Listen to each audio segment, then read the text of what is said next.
নমস্কার, বাংলা বাজারে সবাইকে স্বাগত। আমি অনিকেত চট্টোপাধ্যায়। শুরু করছি আমাদের অনুষ্ঠান মতামত, এবং শুরুতেই বলে রাখি আজকে জিরো আওয়ারে আমাদের মুখোমুখি প্রসেনজিৎ বসু, এবং বিষয় হচ্ছে গিয়ে কংগ্রেস যে ডাক দিয়েছে কংগ্রেসকে মমতা বন্দ্যোপাধ্যায়, মমতার ডাকে কংগ্রেস কি সাড়া দেবে, সেই নিয়ে আমাদের আজকের আলোচনা। আগামীকালও একই আলোচনা, মমতার ডাকে কি বামেরা সাড়া দেবে। আগামীকাল আমাদের অনুষ্ঠানে থাকবেন সিপিআইএমএল লিবারেশনের সাধারণ সম্পাদক দীপঙ্কর ভট্টাচার্য। আজকে প্রসেনজিৎ বসু কংগ্রেসের পক্ষে, আপনারা জানেন প্রসেনজিৎ বসুর নাম। এবারে বলি যে আমাদের স্বাধীন সাংবাদিকতাকে বাঁচিয়ে রাখতে সমর্থন চাইব। আপনারা সঙ্গে থাকুন, আপনারা আমাদের অনুষ্ঠান দেখুন, সাবস্ক্রাইব করুন, আমাদের শেয়ার করুন, মানুষের কাছে বলুন, এবং তার সঙ্গে যদি পারেন, যদি সম্ভব হয়, তাহলে আমাদের সদস্য হন। সদস্য হওয়ার জন্য মাসে 120 টাকার মতন খরচ হবে, এবং যে একবারও মনে করবেন না এটা বাধ্যতামূলক। সদস্য হওয়াটা কেবলমাত্র সদস্য হওয়া মানে সমর্থন দেওয়া, খানিকটা আর্থিক সাহায্য করা, আর কিছু না। আমাদের অনুষ্ঠান প্রত্যেকে দেখতে পাবেন, সেখানে সদস্য বা সদস্য নয় এরকম কোনো ভেদাভেদ নেই। শুরু করছি মতামত। আজকে মতামতের শীর্ষক উনিজির চোখে রে-ব্যান, পকেটে মবলা, আমাদের বলছেন খরচ কমান, কৃচ্ছ সাধন করুন।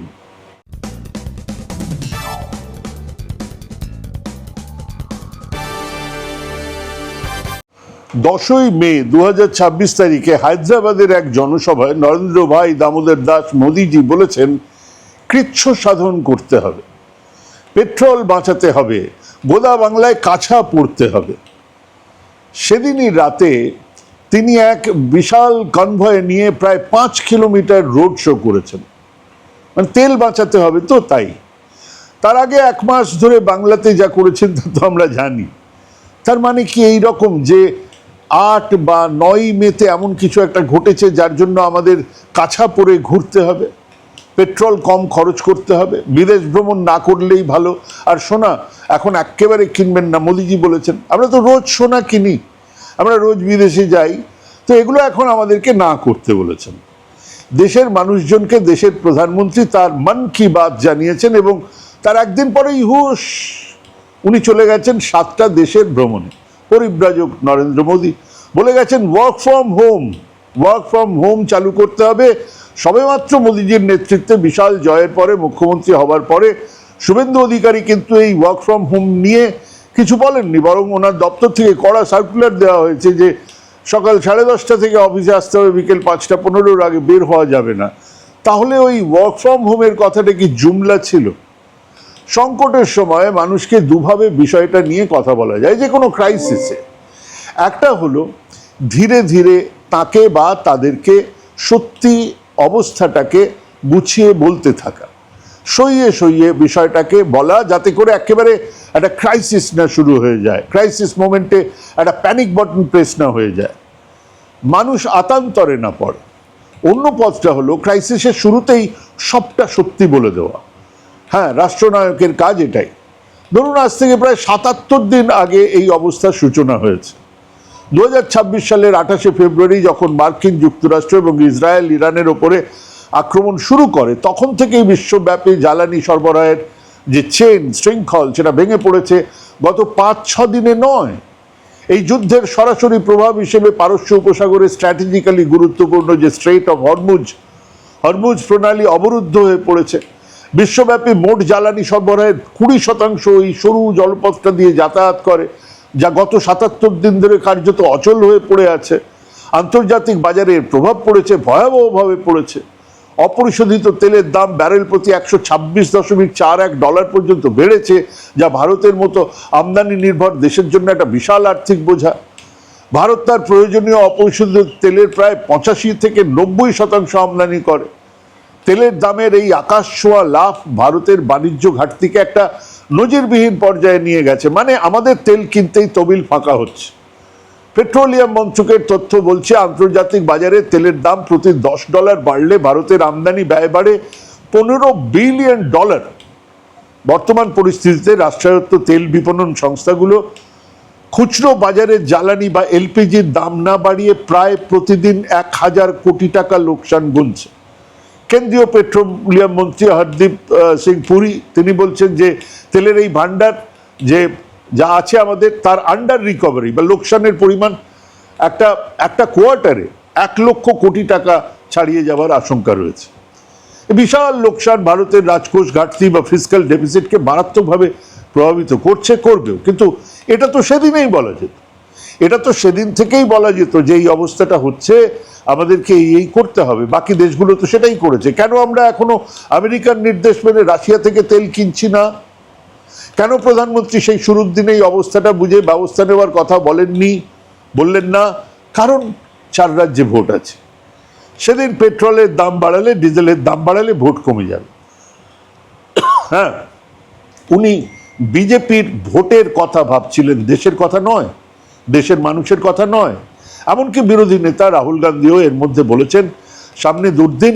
উনি আর ওনার মন্ত্রীরা বলেই যাচ্ছেন কোথায় দুর্দিন, সব চাঙ্গাসি, বিজেপির হাতে দেশ সুরক্ষিত। আজ হঠাৎ করে কাছা পড়তে বলছেন, যা এক প্যানিক বাটন প্রেস করে দিয়েছে। হঠাৎ করে এই কথাটা বলায়, উনি যেদিন এই কথা বললেন তারপরেই ভারতীয় মুদ্রা বাজারে একটা আতঙ্ক ছড়িয়ে পড়েছে। আমরা দেখতে পেলাম বাজারে ধস নামলো।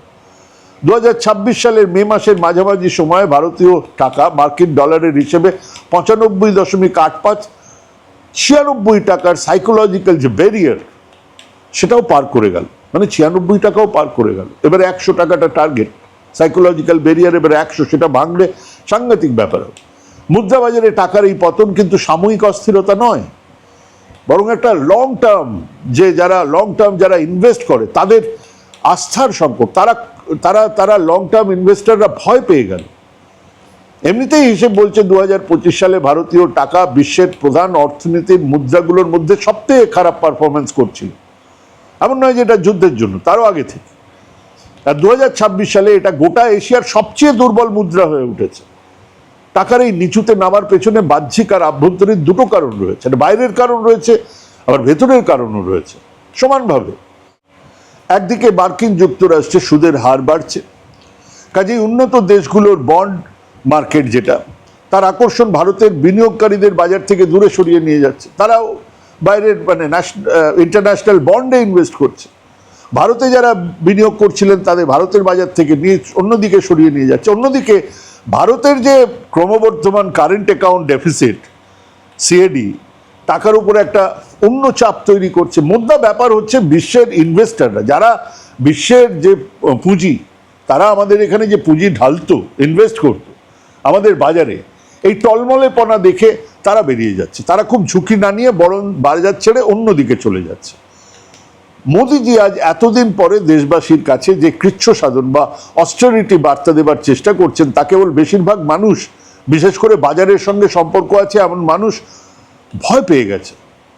দেশের গভীর অর্থনৈতিক যে অস্থিতিশীলতা এমনিতেই চলছিল, সেটা উনি একটা আনুষ্ঠানিক স্বীকৃতি দিয়ে দিলেন হঠাৎ করে একদিন।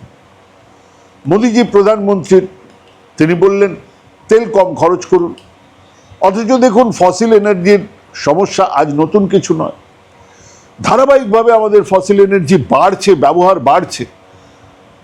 14 থেকে এই পর্যন্ত 10%, 80 থেকে 90% হয়ে গেছে আমাদের এখানে ফসিল এনার্জি কনজাম্পশন। সরকার কোনো বন্দোবস্ত নেন, কিন্তু তাই মোদিজির আমলে ক্রমাগত বেড়ে গেছে। পাবলিক ট্রান্সপোর্ট কমেছে, কম ভাড়ার যে ট্রেন, সেগুলোর বদলে বেশি ভাড়ার ট্রেন চালু হয়েছে। মোদিজি পাবলিক ট্রান্সপোর্ট সিস্টেমটাকে পুরোপুরি শেষ করে দিয়েছেন। আজ তেলের দাম বাড়া মানে তো শুধু পরিবহনের সমস্যা নয়, সমস্ত কিছুর দাম, সমস্ত কিছু চেন রিয়াকশনে বাড়বে। এই বছরে 1 বছর সোনা কিনতে বারণ করলেন প্রধানমন্ত্রী। ভুলেই গেছেন যে এর আগে সোনা কেনা নিয়ে কি বলেছিলেন। শুনুন, একবার শুনুন কি বলেছিলেন। मेरी माता और बहनों की जिंदगी में सोना उसके स्वाभिमान से जुड़ा हुआ है, उसका मंगलसूत्र उसके जीवन के सपनों से जुड़ा हुआ है। तुम उसे छीनने की बात कर रहे हो अपने मैनिफेस्टो में।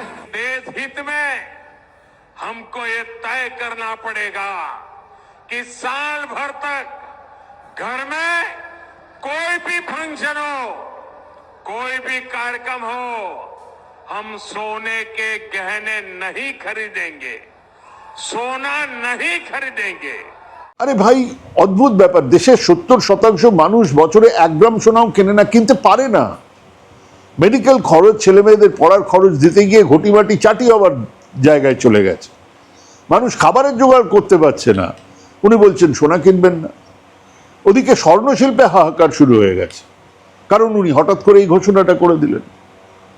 মন্দিরে গিয়ে উনি রামলালার জন্য 2 কেজি সোনার মুকুট দেবেন, আর মানুষকে বিয়ে অন্নপ্রাশনে 1 কুচো সোনা কিনতে পারবেন না বলে ঘোষণা করছেন, কিনবেন না বলে অ্যাডভাইস করছেন। অদ্ভুত ব্যাপার। রাসায়নিক সার বন্ধ করার কথা বলছেন, এটা সময় সেটা বলার? সাংঘাতিক আলপটকা কথা।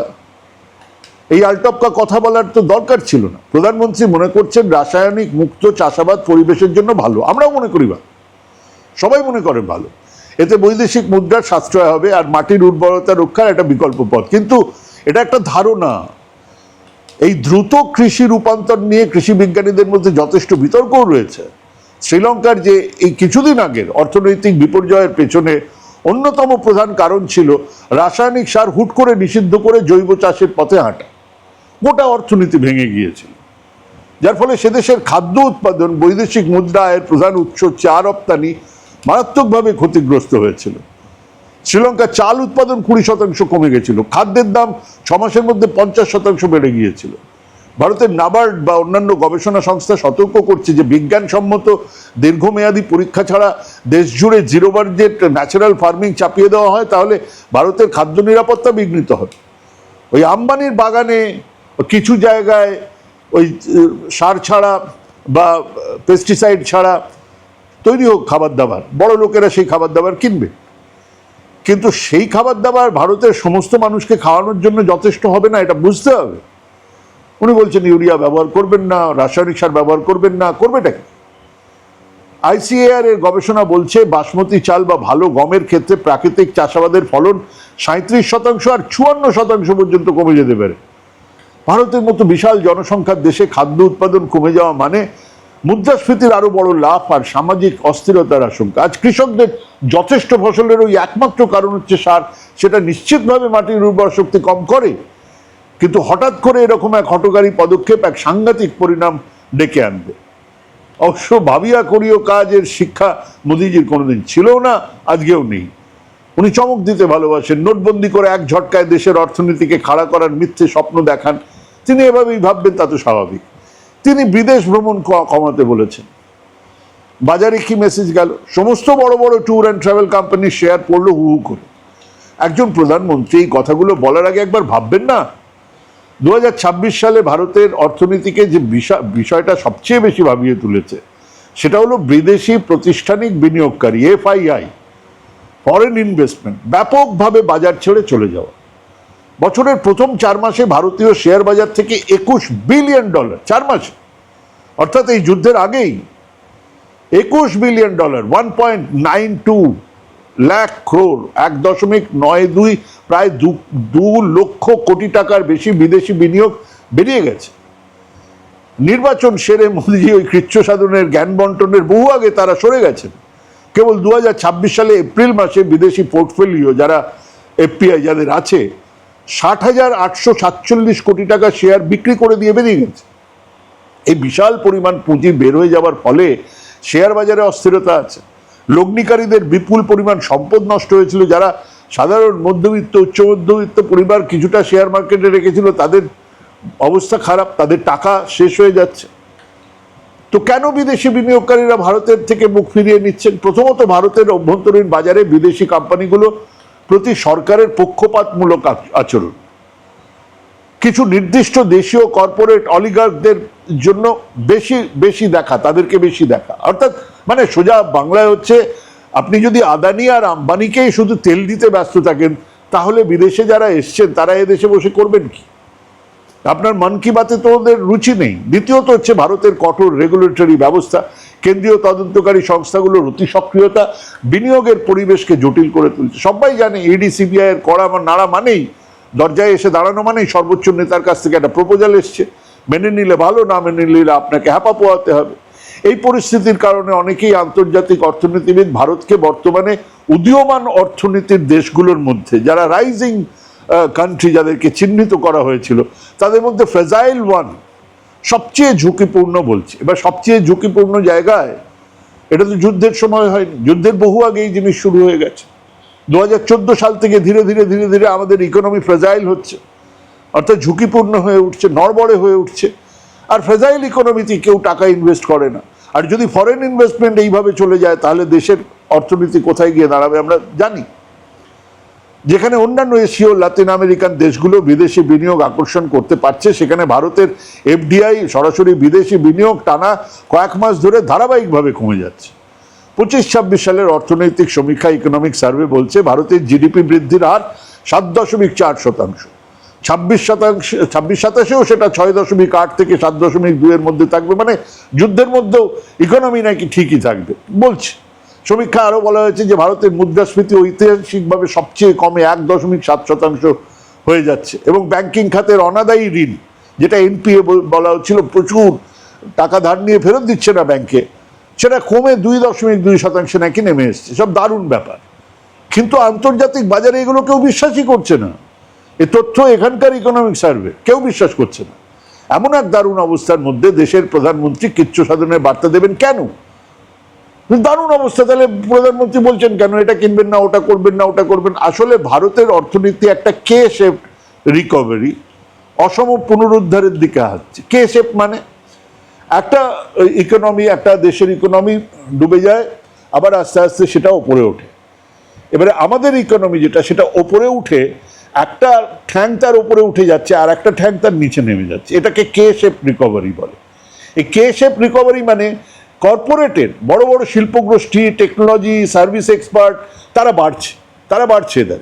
আর অন্যদিকে কৃষি, ক্ষুদ্র মাঝারি শিল্পের সঙ্গে যুক্ত মানুষজন, সাধারণ মানুষজন, জ্বালানি তেলের দাম বৃদ্ধি, দৈনন্দিন খরচের চাপে তারা আস্তে আস্তে নামছে। আসলে একদিকে আন্তর্জাতিক ভূ রাজনৈতিক অস্থিরতা, জ্বালানি তেলের অস্বাভাবিক মূল্য বৃদ্ধি ভারতের পুরো অর্থনীতিকে তছনছ করে দিচ্ছে।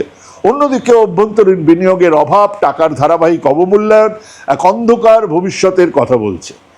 কৃচ্ছ সাধনের এই ভাষণ না পেরেছে কোনো সচেতনতা তৈরি করতে, না তা আদতে দীর্ঘমেয়াদী কাঠামোগত সংকটের কোনো স্থায়ী সমাধান করতে পারবে। ভারতের জন্য এখন সবচেয়ে বড় চ্যালেঞ্জ হলো বিদেশি বিনিয়োগকারীদের আস্থা ফিরিয়ে আনা, জ্বালানি নিরাপত্তার জন্য আমদানি নির্ভরতা কমিয়ে স্বয়ংসম্পূর্ণতা অর্জন করা। সব থেকে বড় কথা হলো কারোর দাদাগিরি না মেনে যেখানে কম দামে তেল পাওয়া যাবে সেখান থেকে তেল আমদানি করার সিদ্ধান্ত নিতে পারাটা একটা দেশের পক্ষে খুব জরুরি। আমেরিকা বলছে বলে আমরা রাশিয়া থেকে তেল আনবো না, এই মেরুদণ্ড নিয়ে দেশ চালানো যায় না। একই সঙ্গে কৃষি রূপান্তরের ক্ষেত্রে শ্রীলঙ্কার মতো বড় ভুল এড়ানো আর খাদ্য নিরাপত্তা নিশ্চিত করা সরকারের প্রথম কাজ হওয়া উচিত। কিন্তু মোদিজি তো সারাক্ষণ একটা এক্সট্রা 2 AB পাওয়ার জন্য কাজ করেন। কাজেই চমক দিয়ে কিছু কথা বলেন, দিনে 3-4 বার পোশাক পাল্টানো এক নেতা, দেশের প্রথম প্রধানমন্ত্রী যিনি নিজস্ব প্লেনে ঘোরেন, সেই প্রধানমন্ত্রী যার নিরাপত্তার জন্য প্রতিদিন 1 কোটি টাকার বেশি খরচা হয়, তিনি দেশের মানুষকে কৃচ্ছ সাধনের কথা বলছেন। শেষ করি একটা ঘটনা দিয়ে। গান্ধীজি লন্ডনে গেছেন, তো বিলেতে লেবার পার্টির কিছু উৎসাহী লোকজন গান্ধীজিকে নিয়ে একটা ছোট সভার আয়োজন করেছেন, ঘরোয়া সভা। সবার শেষে একটা ডিনার তারা প্রচুর ব্যবস্থা করেছিলেন। মানে তারা জানতেন গান্ধীজি নিরামিষ খান, তো নিরামিষের বিভিন্ন রকমের সমস্ত বন্দোবস্ত হচ্ছিল এবং একজন ইন্ডিয়ান শেফকে নিয়ে যাওয়া হয়েছিল।